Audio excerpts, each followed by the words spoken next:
So there's the job list. So I've got a list of what I have done, the tick things that I've done. But that was the list I come up with when I first got the car. So most of them are done. There's 5mm spaces on the front of this one. These are massive wheels. These are like 9.5, 10. I don't know how wide they are.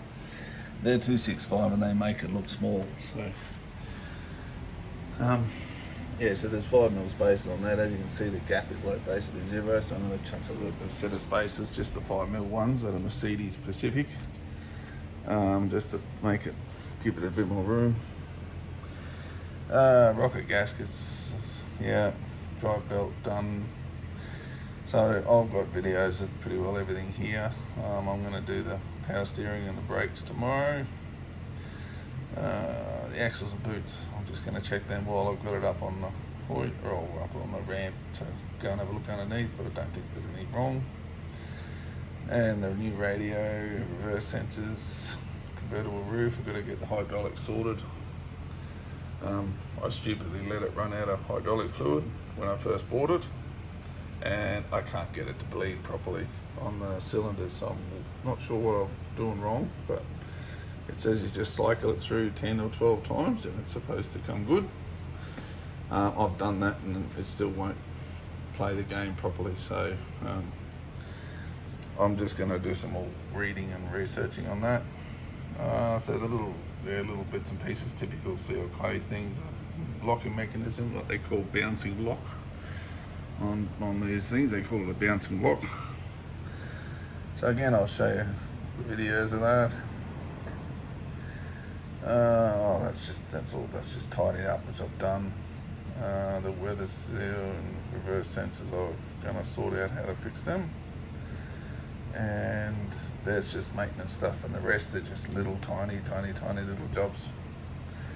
They're nothing jobs. So yeah, there are a few little typical CLK jobs to do on these things. Very common bits and pieces, what they call the stepper motors. Common on this one, it doesn't affect the day-to-day, it's fine. It's only the recirculation one that doesn't work, and there's a little motor behind the dash here, and that flap, you can actually see it when you take the battery off. You can see the flat open and closing, but it's just not hitting a limit. It's not a big deal. It's not affecting the aircon day to day. And then a few little bits there, just the codes. There's only a couple of codes up there. There's a couple of codes up. That's all footwell stuff. And then really just tiny jobs, little puny little jobs, like changing sun visors. Both of these are cracked. I think this is a very standard CLK thing, but these you just pop out, put new ones in. They're about $10 from AliExpress. So really, that's it.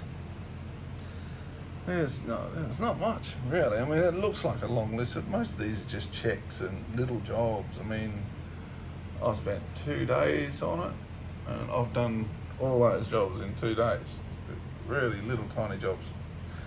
I am going to do the once I work out the hydraulics and all that, I'm going to do the hydraulics cylinder refurbish. I'm going to refurbish all of them.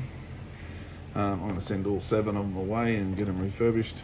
So you just got to pull all this stuff out here, and the actuators sit in spots on each side, but there's heaps of videos on how to pull all that apart and how to change the actuators. They're a little bit expensive. You can get them exchange. So there's a fella who I've been talking to, so he's willing to do a good price for me, which is great. On the other side, it's just, I've already done the drainage seals, that's done. And that was the other codes that are up. I still haven't done any research on that. So I'm not sure I've done. It doesn't affect anything. It looks like an old code that come up once and then it's gone away. So, but it's still saying it needs resetting, but I haven't reset any codes yet on it. I've specifically left it alone. And that's the other one, and that seems to be potentially an engine run, but it's not an engine one at the same time. So it's just something that it's like a if it misfires once, it picks it up and stores the code. But again, it's just needs clearing. I don't think that'll be an issue at all. So I bought a code scanner for it as well for both of these since I got two of them. I'm going to get the Fox Pro, I think it's called. About $300 for the scanner. It does everything, talks to everything. The only thing it doesn't talk to is the convertible.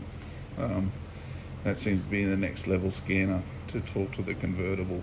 All the switches and limit switches, but there's so many videos on YouTube about the actual process of pulling apart and changing actuators and hydraulic pump repairs, and there are just huge amounts of videos available on them. But yeah, so this one in particular, I suppose it's, yeah, she's got AMG exhaust, but it's got a plus because this one is loud. It sounds like a full-fledged supercar V8, man. It's nuts. So I don't know what they've got underneath there, but holy moly, does it make a racket. But the best sound ever. The black one is a standard, absolutely standard AMG exhaust, and it sounds just terrific. But man, this one is loud. It's cool. I love it. It's perfect. Because it's got the 7-speed in this one.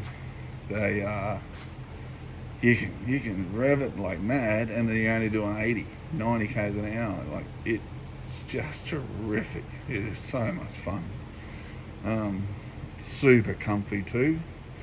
Best thing about these cars is big people. You can be a big guy like me. I'm 6'9", 150 kilo, and mate, that seat, I can get in it. I've got all the room in the world. Roof on, roof off, doesn't matter. That's one of the reasons I bought these. I test drove a CLK 55 back in 2006, and I couldn't believe it. I fitted in it, and with room to spare. So just brilliant. So yeah, anyway, so I'll concentrate on this one on this video, and I'll do another video on the black AMG one. And obviously there's a list here of the AMG stuff that I found so far. That one doesn't need bugger all. It is puny. There's nothing wrong. Yeah, hydraulics I've done. There's nothing wrong with that. Side mirror, yes, I do need to replace the side mirror on the black one. But these are just check. Nothing. There's just nothing jobs. The only one, like I said, the hydraulics, and I've checked all that roof, I've checked all the struts, the actuators, everything is perfect on that car. So scan's done. So really there's nothing to actually do on that car other than the passenger side mirror indicator. So very common thing. Yeah, that needs replacing. Very common. It's about a 40-minute job apparently. That's what the YouTubers say. Anyway, enough of that. So that's this one, but bugger me, it's nice. It is just the best. Oh, you could drive them all day. Honestly, they're so comfortable. So anyway, so yeah, like I said, I've spent 2 days on it, and I will upload the videos over the next couple of days of all the valve work and all the other stuff I've done. So.